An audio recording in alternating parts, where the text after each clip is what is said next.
While the debates on the deployment of troops for the general elections continue across the country, lawmakers in the House of Representatives were sharply divided on the issue. That will be our focus on this week's edition of Law Weekly. I'm Victoria Ido. The deployment of troops during election has become a subject of debates by so many people. My guest on the program today, Barrister Olufemi Aina, will be discussing further on this issue. But before then, let's take some headlines.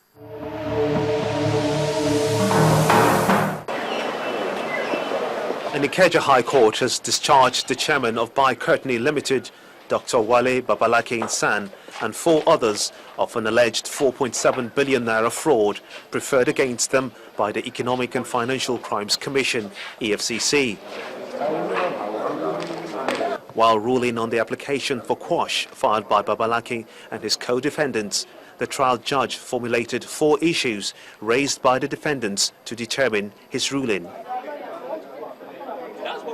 According to him, the issues are whether the EFCC can prosecute a defendant without fiat, whether former Delta State Governor James Ibori is a public officer, whether 2 prosecuting authorities can jointly sign a charge, and whether the charge on the surface contains sufficient information. Justice Lawal Akakpo, however, resolved 3 of the issues in favor of the defendants and only upheld that the EFCC had the power to prosecute any criminal matter in court without fiat. The Economic and Financial Crimes Commission, EFCC, has said it will appeal the ruling. Former Aviation Minister Mr. Femi Fani-Kayode is back to court to answer to the 2-count charge of alleged money laundering leveled against him by the Economic and Financial Crimes Commission, the EFCC. Mr. Fani-Kayode, through his lawyer Mr. Wale Akoni San, opened arguments with the defense witness Kola Olakwaju in court to tender some evidence during examinations. Meanwhile, the Economic and Financial Crimes Commission's prosecutor, Mr. Festus Kiyamo, in court stated that although the charges against the accused have been reduced to 2 counts, it cannot be overlooked because it is as vital as the 38-count charge he was cleared of. The court actually held that there was a case in respect of those 2 counts. It's not me that said so, it's the court that said so. So that means there is some kind of prima facie evidence, and we are prepared to go on with that. And I'm sure you know too, that in the world of criminal law, 1 count is enough. I hope you know that. So nobody should downplay the fact that only 2 counts are remaining. 1 count is enough in criminal jurisprudence. On day 2 of the hearing, the Economic and Financial Crimes Commission, EFCC, accused the second defense witness in the trial of Femi Fani-Kayode of lying to the court.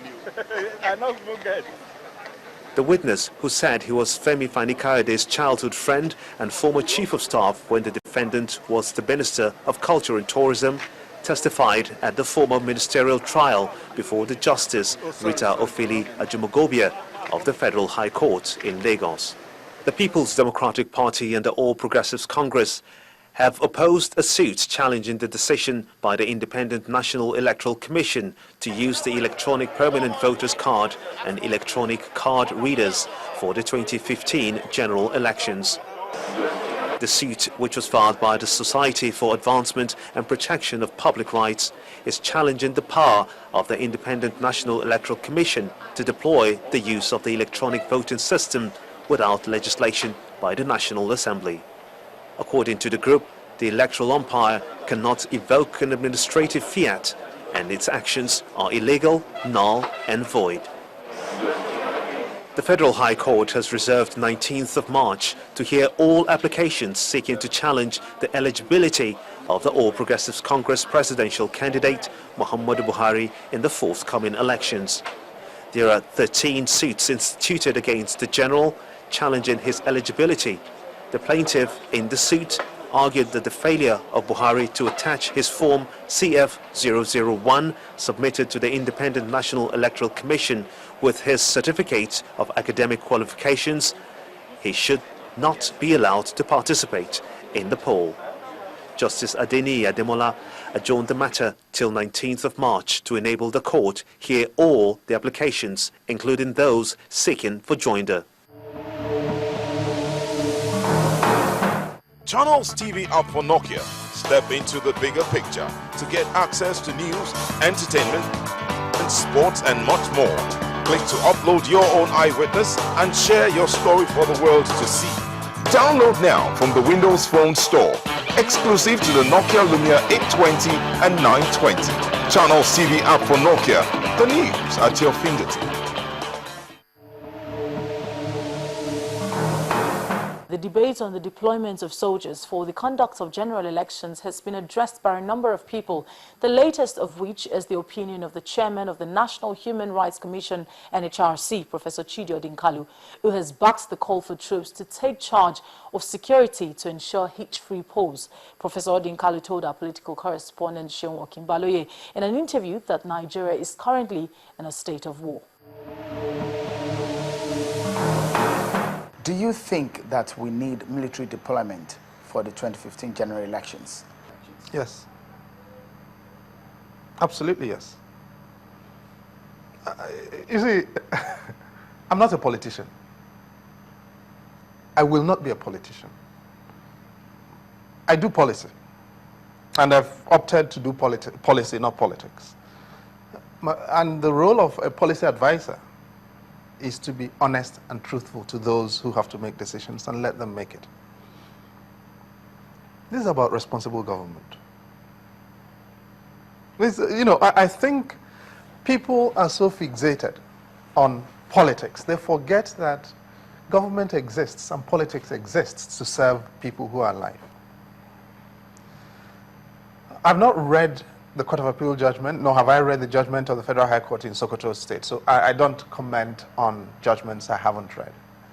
But I'll be quite honest about this. We're in a country at war. The International Committee of the... people are not reading the full panoply of laws that are applicable. Part of the laws we've got to read, let me remind everybody who's listening to this, is the Geneva Conventions Act. The Geneva Conventions are applicable in Nigeria. And that includes Common Article 3 of the Geneva Conventions with respect to the protection of civilians in conflict, in armed conflict. Now, in 2013, as far back as 2013, the International Committee of the Red Cross, which supervises the operation of the Geneva Conventions, decided that Nigeria, determined independently of Nigeria's government, that Nigeria was in a non-international armed conflict. That's a civil war.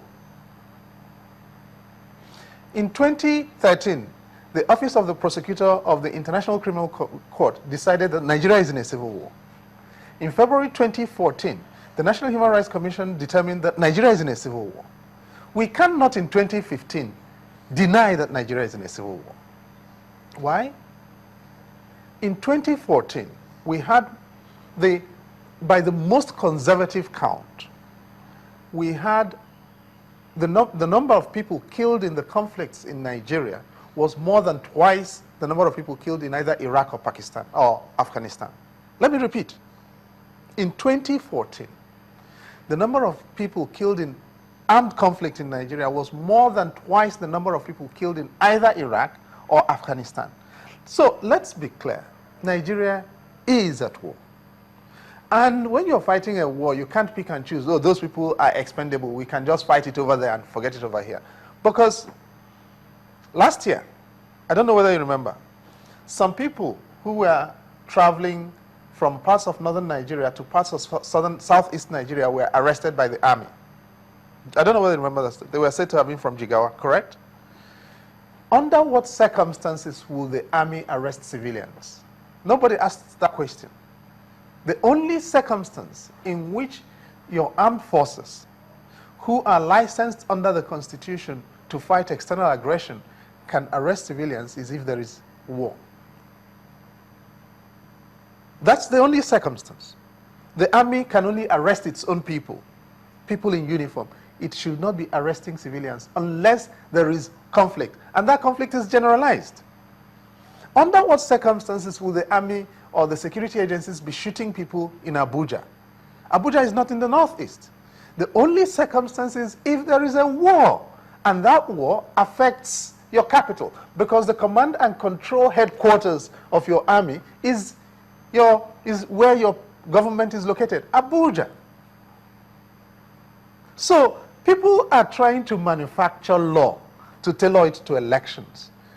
The laws of war exist for humanitarian purposes, for the protection of your people. Now, one final point. The Northeast, territorially, is bigger than pretty much nearly all of southern Nigeria. Borno State is 70,000 square kilometers. Now, what does 70,000 square kilometers mean in actual fact? It is 5 states of Southeast Nigeria plus Lagos times 2.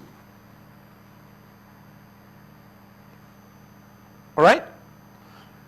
At that level, we don't have the assets to protect all of Nigeria. If you were to deploy just police and deploy what else? Civil defense. You don't have the assets. Let's be honest about this. We don't have the assets to protect all of Nigeria for these elections, given the fact that we're fighting a war. We have to be honest about it. And we've got to ask ourselves as Nigerians, how do we elevate this conversation beyond who captures power and who takes it and who holds it? How do we do the best for our people? No judge should confuse you and tell you, oh, you know, on that day I will protect you because I can write a judgment. They won't. No lawyer, no senior advocate should confuse you. Oh, you know, we know the law. At the end of the day, it is the commander-in-chief and the governors who swear to an oath to protect the people.